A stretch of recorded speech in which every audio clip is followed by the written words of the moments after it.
রাকাতের মধ্যে কম পক্ষে 11 বার রবের নাম আছে। কেমনে আছে বলেন? নামাজের মধ্যে যখন বান্দা দাঁড়িয়ে যায়, নামাজে দাঁড়ানোর পরেই বলে আল্লাহু আকবার, বলে হাত বাঁধলো, হাত বাঁধার পরে যখন বলে আলহামদুলিল্লাহি রাব্বিল আলামিন,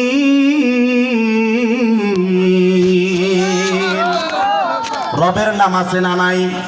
সে রুকুর মধ্যে যখন যাবে কমপক্ষে 3 বার সুবহানা রাব্বিয়াল আযীম বলেন। কয়বার? কমপক্ষে 3 বার। কয়বার হলো? কথা বলে না, কয়বার হলো? রবের নাম কয়বার হয়েছে? 4 বার।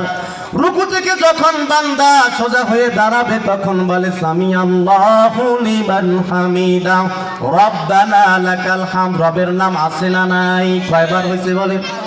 কয়বার? 5 বার হয়ে গেছে। যখন গোলাম সিজদার মধ্যে যাবে, প্রথম সিজদায় যাইয়া কমপক্ষে সিজদার তাসবিহ 3 বার সুবহানা রাব্বিয়াল আ'লা, কমপক্ষে 3 বার। দ্বিতীয় সিজদায় আরো কমপক্ষে 3 বার। কয়বার হলো বলেন? আগে ছিল 5 বার, সিজদায় যাইয়া 6 বার। কয়বার? কয়বার হয়েছে? 11 বার হয়ে গেছে। কোন মুসলমান বান্দা যদি প্রত্যেকটা দিন 5 ওয়াক্ত সালাত আদায় করে, 5 ওয়াক্ত সালাত করতে গেলে 17 রাকাত ফরজ নামাজ, বলেন কয় রাকাত? 17 রাকাত ফরজ। সুন্নাতে মুআক্কাদা আছে 12 রাকাত। কয় রাকাত হলো? 29 রাকাত। 3 রাকাত বিতির কয় রাকাত হইছে? 32 রাকাত। 32টা রাকাতের মধ্যে বান্দা 11 বার করে যদি রবের নাম নেয়, প্রত্যেক দিন 5 ওয়াক্ত সালাতের মধ্যে বান্দা 352 বার রবের নাম নিচ্ছে। বলেন আল্লাহু আকবার। আল্লাহু আকবার। কয়বার বলে? কম পক্ষে 352 বার রবের নাম নিচ্ছে নামাজের মধ্যে প্রত্যেকটা দিন। এখন একটা কথা বলেন, কোন মানুষ যদি 352 বার কাউকে প্রত্যেক দিন ডাকে, তার কথা আপনি বলবে? বলেন, রবের নাম কমপক্ষে 352 বার নেওয়া হচ্ছে যারা 5 ওয়াক্ত সালাত আদায় করে। আচ্ছা বলেন তো, এই 352 বার, 352 বার না, 300 বার নয়, 100 বারও তো মনে হয় কোনো ব্যক্তি কোনো মানুষকে ডাকে না প্রত্যেক দিন। বাকি বলেন, একজন সন্তান তার মাকে মনে হয় 100 বারও ডাকে না। ডাকে 100 বার একজন সন্তান মাকে ডাকে না, কিন্তু রবকে ডাকতেছে তার গোলাম, তার বান্দা কমপক্ষে 352 বার।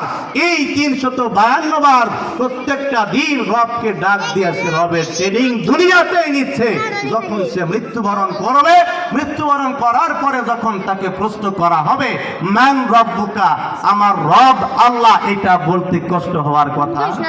বলেন কষ্ট হওয়ার কথা? কখনোই কষ্ট হওয়ার কথা। 2 নম্বর প্রশ্ন, ওয়ামান দীনুকা, তোমার দিন কি, তোমার ধর্ম কি? আল্লাহ তাবারক ওয়া তাআলা আমাদের জন্য মনোনীত করছেন, আমাদের ধর্মের নাম কি বলেন? ইসলাম। ইসলাম আমাদের ধর্ম। এই ইসলামকে ধর্ম হিসেবে পেয়ে, দিন হিসেবে পেয়ে যে সকল গোলামগুলা সন্তুষ্ট থাকবে, এই ইসলামকে তাদের ব্যক্তি জীবন, পারিবারিক জীবন, সামাজিক জীবন, রাষ্ট্রীয় জীবনে যারা পরিচালনা করার জন্য যারা চেষ্টা করবে ইসলাম মোতাবেক, যখন কবরে প্রশ্ন হবে মান দীনুকা, তার প্রশ্নের জবাব দেয়া কঠিন হওয়ার কথা। আওয়াজ নাই, আওয়াজ নাই।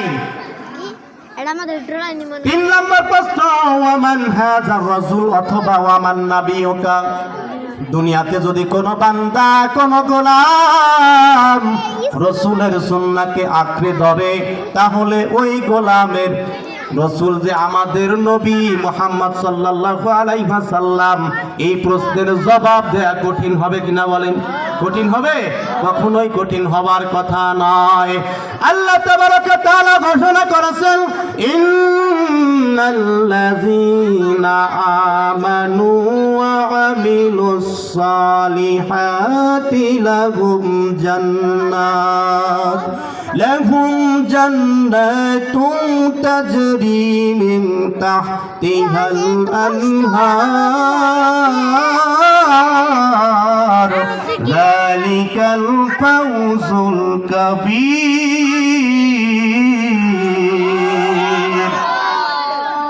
তাবারক ওয়া তাআলা ঘোষণা করেছেন, ও দুনিয়ার মানুষ, ইন্নাল্লাযীনা আমানু, নিশ্চয় তোমরা যারা ঈমান এনেছো, আল্লাহকে আল্লাহ বলে বিশ্বাস করেছো, নবীকে নবী হিসেবে স্বীকার করেছো, আল্লাহ প্রদত্ত কুরআনুল কারীমকে কিতাব বলে স্বীকৃতি